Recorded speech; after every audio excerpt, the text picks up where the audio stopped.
10 മത്സരങ്ങളിലേറ്റ തോൽവിക്ക് ശേഷം ചേസിംഗിൽ മികവ് കാട്ടി CSK ഉയർത്തിയ 188 റൺസ് വിജയലക്ഷ്യം മറികടന്നിരിക്കുകയാണ് സഞ്ജു സാംസന്റെ രാജസ്ഥാൻ റോയൽസ്. അതുകൊണ്ട് തന്നെ ഇപ്പോൾ അവസാനിച്ച CSK രാജസ്ഥാൻ മത്സരത്തിന്റെ സമഗ്രമായ ഒരു ചിത്രമാണ് വീഡിയോയിലൂടെ നിങ്ങളുമായി പങ്കുവയ്ക്കുന്നത്. വീഡിയോയിലേക്ക് കടക്കും മുൻപ് ആദ്യമായാണ് നിങ്ങൾ ഈ ചാനൽ കാണുന്നതെങ്കിൽ ഏറ്റവും പുതിയ ക്രിക്കറ്റ് അപ്ഡേറ്റുകൾക്കായി ചാനൽ ഇപ്പോൾ തന്നെ മറക്കാതെ സബ്സ്ക്രൈബ് ചെയ്തു വെച്ചേക്കുക. ആയുഷ് മാത്രം നൽകിയ മികച്ച തുടക്കം പിന്നീട് വന്ന ടോപ്പ് ഓർഡർ CSK ബാറ്റ്സ്മാൻമാർക്ക് മുതലാക്കാനായി സാധിക്കാതെ വന്നപ്പോൾ മധ്യനിരയിൽ ബ്രവിസിന്റെയും ശിവം ദുബെയുടെയും മികച്ച ഇന്നിംഗ്സുകളാണ് CSKക്ക് 187 എന്നുള്ള മികച്ച ടോട്ടൽ ഇന്ന് സമ്മാനിച്ചത്. ധോണിയുടെ ഭാഗത്തുനിന്ന് ഒരു മികച്ച ഫിനിഷിംഗ് എന്ന് പ്രതീക്ഷിച്ചെങ്കിലും 17 പന്തിൽ നിന്ന് 16 റൺസ് മാത്രമാണ് അദ്ദേഹത്തിന് നേടാനായി സാധിച്ചത്. മറുപടി ബാറ്റിംഗിൽ ഒരിക്കൽ കൂടി ജയ്സ്വാളും സൂര്യവംശിയും ചേർന്ന് കത്തിക്കയറുന്ന തുടക്കമാണ് രാജസ്ഥാന് സമ്മാനിച്ചത്. എന്നിരുന്നാലും കഴിഞ്ഞ എല്ലാ മത്സരങ്ങളിലും കണ്ട അതേ ശൈലി ഇന്നും രാജസ്ഥാൻ ആവർത്തിക്കുമോ എന്ന് തന്നെയായിരുന്നു ആരാധകർ ഉറ്റുനോക്കിയത്.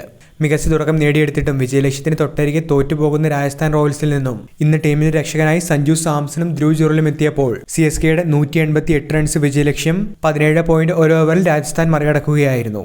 ജയ്സ്വാൾ പുറത്തായതിനു ശേഷം മികച്ച ഷോട്ടുകളുമായി സൂര്യവംശിക്കൊപ്പം സഞ്ജു കൂടി ചേർന്നതോടെ ടീമിന്റെ ടോട്ടൽ കുതിക്കുകയായിരുന്നു. എന്നാൽ സഞ്ജുവിന്റെയും തൊട്ടു പിന്നാലെ റിയാൻ പരാഗിന്റെയും വിക്കറ്റുകൾ നഷ്ടമായപ്പോൾ ടീം ചെറിയൊരു പ്രഷറിലായി. എങ്കിലും ധ്രുവ് ജുറലിന്റെ ഫാസ്റ്റ് ഇന്നിംഗ്സ് തന്നെയാണ് രാജസ്ഥാൻ ഇന്ന് വിജയം സമ്മാനിച്ചത്. രണ്ട് ടീമുകളും ഓൾറെഡി ടൂർണമെന്റിൽ നിന്ന് പുറത്തായിരുന്നുവെങ്കിലും ഈ IPL സീസൺ ഒരു ജയത്തോടു കൂടിയാണ് ഇപ്പോൾ രാജസ്ഥാൻ അവസാനിപ്പിച്ചിരിക്കുന്നത്.